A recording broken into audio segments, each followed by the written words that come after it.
राहुल गांधी ने हनुमान जी के सामने सिर झुकाया, रायबरेली में जीत का ग्राफ चढ़ाया, बीजेपी का पारा बढ़ाया। पांचवें चरण में कांग्रेस ने कर दिया खेल, पुराने नेताओं से हो गया मेल, राहुल के लिए वोट डालने वालों की लग गई रेल। कांग्रेस ने निकाली 400 पार वाले चक्रव्यूह की काट, पुराने साथी आए साथ, 250 सीट जीतने पर हुई बात। पूर्वांचल के चक्रव्यूह को भेदा, ओबीसी वोटर में लगाई सेंध, अखिलेश के MY फैक्टर ने बिगाड़ा बीजेपी का खेल।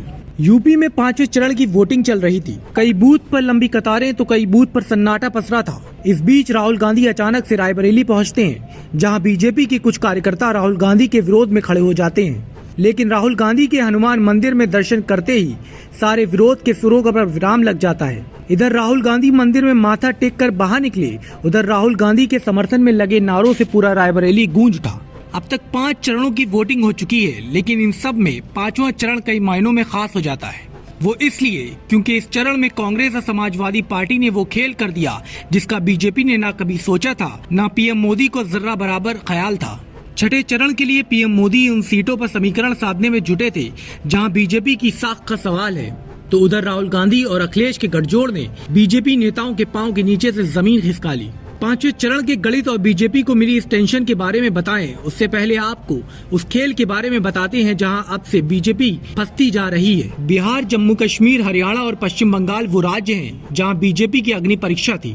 यूपी में भले ही कई सीटों का समीकरण बीजेपी के पक्ष में हो, लेकिन बिहार और हरियाणा में बीजेपी को विरोधियों को टक्कर देने के लिए जमकर पसीना बहाना पड़ा और पश्चिम बंगाल में ममता बनर्जी को हराने के लिए बीजेपी की पूरी पलटन मैदान में उतर गई, लेकिन टक्कर देने में बीजेपी के हाथ पांव तक फूल गए। 5वें चरण में राहुल गांधी से लेकर राजनाथ सिंह तक और स्मृति ईरानी से लेकर चिराग पासवान तक वो चेहरे मैदान में थे जिनके लिए जीत न सिर्फ संसद पहुंचने का जरिया थी, बल्कि विरोधियों को पस्त करने की एक बड़ी चुनौती थी।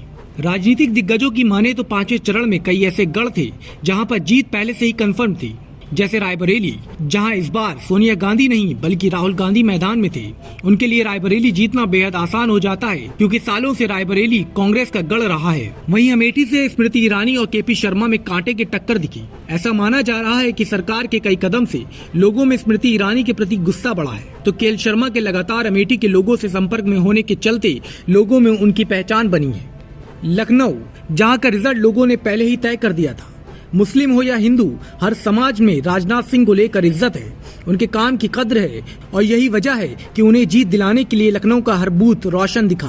खैर, ये बात हुई 5वें चरण की वोटिंग के खत्म होने के बाद आंकलन किए गए गणित की, लेकिन 5वें चरण में कुछ सीटों पर समाजवादी पार्टी ने भी खेल कर दिया और एक बड़ा दांव चल दिया। समाजवादी पार्टी ने जिन सीटों पर MY और OBC गणित को बैठाया था, वहां आज उसका फायदा मिलता दिखा, जो बीजेपी के लिए छठे चरण से पहले एक बड़ा झटका और 5वें चरण में कहीं न कहीं दिखती एक हार का सबूत है।